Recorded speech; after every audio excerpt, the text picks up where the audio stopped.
사랑하는 성도 여러분, 한 주간도 말씀 안에 거하고 계시는지요? 오늘은 지난 6월 26일 주일에 주셨던 로마서 12장 1절부터 2절 말씀을 통한 변화를 받아란 제목의 말씀을 다시 한번 묵상해 보고자 합니다. 올해 여름 성학교 주제가 트랜스폼, 변화였습니다. 그래서 로마서 12장을 통해서 그 주제의 말씀을 우리가 나누는데요.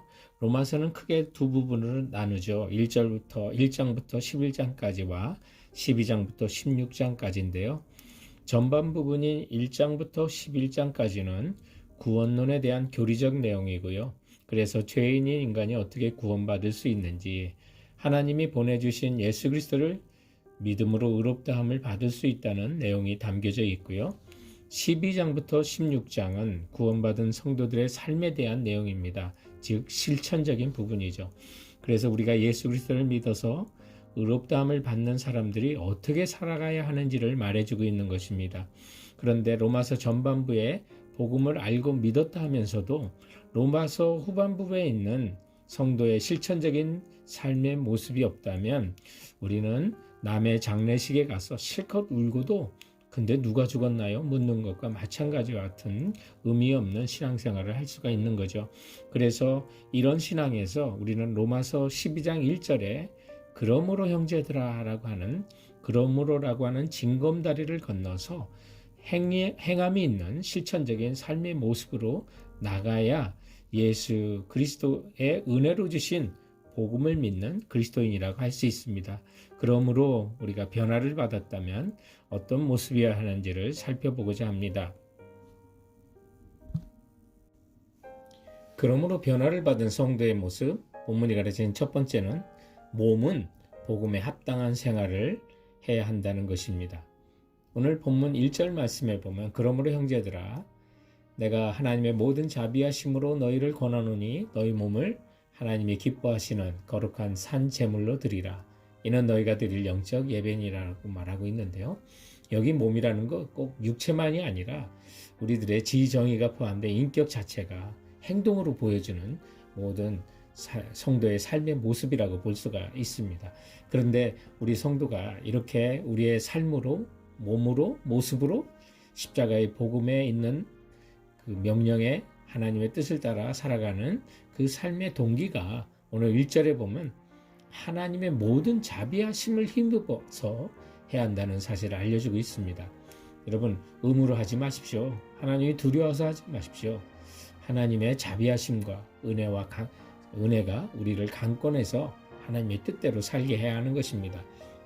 오늘 본문에 보면 하나님의 자비하심도요, 헬라어에 보면 복수로 표기되어 있는데 왜냐하면 하나님의 자비하심이 우리 삶의 모든 영역에 영향을 주기 때문입니다. 그러므로 하나님의 자비하심, 하나님의 은혜에 힘입어 우리 몸을, 우리의 삶을 주님의 뜻에 순종하는 복음에 합당한 삶을 살아가는 것이 바로 몸으로 산제물로 하나님께 드리는 영적 예배라고 말하는 것입니다. 한마디로 말하면 삶의 예배라고 할 수가 있죠. 여러분, 어느 한 부산에 있는 교회에 목사님이 담임 목사로 부임해 갔는데 교회 안에서 의외로 신앙생활 열심히 하는 가정들의 문제가 많다는 것을 발견하게 됐답니다. 그래서 교회 봉사도 중요하지만 가정에서 남편과 불협화음이 있고 또 열심히 신앙생활을 하는 사람일수록 가정일에는 정말 성실하지 않은 것을 이렇게 보게 되어서 그냥 또 마음에 부담을 가지고 어느 날부터인가 이 목사님께서 교회 여자 전도사님과 사모님과 함께 성도들의 가정을 신방할 때 예고 없이 신방을 하기 시작했답니다. 그래서 갑자기 찾아가서 배를 누르고 또 사모님과 전도사님이 먼저 들어가서 가정에 또 싱크대나 옷장을 열어보고 그런 살림 정돈이 잘 안 됐으면 교회 봉사도 몇 개월 이렇게 금지하도록, 그래서 가정에 충실하도록 그렇게 가르치고 선포하기 시작했답니다. 그래서 교인들이 목사님의 이러한 행동에 수군거릴 때 목사님은 이렇게 선포했답니다. 살림이 예배라고요. 살림이 예배다. 어디 이것이 살림하는 여자들의 문제만이 아니죠.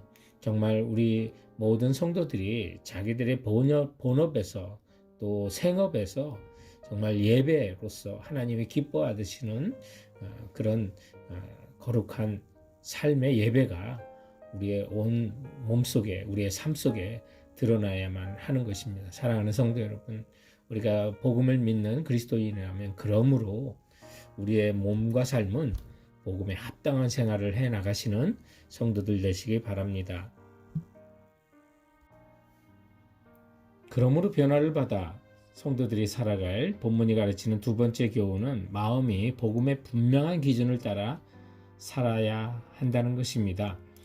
우리가 정말 하나님의 자비하심에 힘입어 거룩한 산 제물로 하나님 기뻐 받으시는 영적인 예배가 드리는 자가 되려면 우리 마음이 세상의 기준으로 삼는 것이 아니라 복음에 합당한 분명한 기준을 우리 마음속에 갖고 살아야 한다는 것이죠. 그래서 오늘 본문 2절 말씀은 1절과 연결된 말씀이 되겠고요. 또 오늘 본문에 보면 2절에 보면 우리가 정말 마음이 따라가야 할 복음의 그 분명한 기준의 첫 번째는 이 세대를 본받지 말라라고 하는 그 명령입니다. 우리가 이 세대를 본받지 말아야 우리는 복음의 분명한 기준을 따라갈 수가 있는데요. 우리가 그러면 어떻게 이 세상을 본받지 않을 수가 있습니까? 그렇게 질문한다면 오늘 그 비결을 2절에선 찾을 수 있습니다. 마음을 새롭게 변화받아 라고 말합니다. 우리의 마음이 새롭게 변화받아야만 하는 겁니다. 여기 변화를 받다라고 하는 그 말에 바로 원어를 공부해 보면 현재 수동태 명령형입니다. 그래서 이 말은 자신에 의해서가 아니라 누군가 다른 타자에 의해서 변화받고 그리고 일시적이 아니라 지속적으로 계속적으로 그 변화를 받아 나가야 한다는 말을 뜻하는 것입니다. 그래서 이것은 다시 말하면 성령님에 의해서 우리 마음이 끊임없이 변화를 받아야 한다는 거죠. 그러므로 성도 여러분, 우리가 예배 드릴 때마다 큐티할 때마다 성경을 읽을 때마다 이 세대를 본받는 것이 아니라 우리 마음이 하나님께로 향하도록 힘쓰십시오. 그리고 이 세상에 또 돈이 될 만한 것에 쾌락이 있을 만한 것에 눈을 돌리지 마시고 하나님 나라에 눈을 돌려보세요. 그리고 주님의 말씀에 더 귀를 기울이세요. 이렇게 우리의 마음과 눈과 귀가 하나님의 나라와 주님과 하나님 말씀에 귀 기울이면 하나님께서 우리에게 마음의 변화를 주십니다. 새 마음을 주시고 변화를 주시겠다고 약속하는데 에스겔서 36장 26절과 27절 말씀입니다. 육신에서 굳은 마음을 제거하고 또 내 영을 너희 속에 두어 너희로 내 일례를 행하게 하리니 라고요. 그래서 여기가 우리가 노력해서 변화하자가 아니라 변화를 받으라 하는 겁니다. 성령님께서 우리 육신에서 굳은 마음을 제거하시도록 새 영을 우리에게 부어주시도록 그래서 주님의 뜻을 행하도록 성령님께 우리 자신을 온전히 드리고요. 그렇게 우리 마음이 정말로 새롭게 변화를 하면 그 다음에 갖는 것이 뭐냐면 하나님의 선하신 뜻이 무엇일까? 하나님이 기뻐하시는 일이 뭘까? 온전한 뜻이 무엇일지 그거에 대한 관심을 갖게 되는 겁니다. 그래서 2절에 보면 하나님의 선하시고 기뻐하시고 온전한 뜻이 무엇인지 분별하도록 하라 라고 말하는데요. 여기 분별하다는 것은 금을 재련할 때 순금을 골라낸다는 그런 뜻입니다. 그래서 우리가 일상생활 속에 하나님의 뜻 기뻐하시고 온전하시고 선하신 뜻을 우리가 끊임없이 우리 마음이 그것을 골라내도록 우리가 마음의 기준으로 삼아야만 하는 것입니다. 사랑하는 성도 여러분, 우리 일상의 모든 삶 속에 하나님께서 이런 영적인 예배를 드리기를 소원하는 것입니다. 그래서 진정으로 하나님의 자비하심이 우리의 심령을 강권해서 우리 마음이 계속해서 매일과 같이 예수님의 형상대로 변화되어 가고 또 하나님의 그 은혜가 우리 삶 속에 이 세대를 본받지 말고 오직 마음을 새롭게 함으로 변화를 받아 하나님의 선하시고 기뻐하시고 온전한 뜻이 무엇인지 우리 마음이 분별하여 그것에 따라 순종하고 나가시는 우리 모든 성도님들 되시길 주님의 이름으로 축원드립니다. 사랑하는 성도 여러분, 그럼 이번 한 주간도 주께서 주신 말씀으로 승리하시고 건강하시기 바랍니다.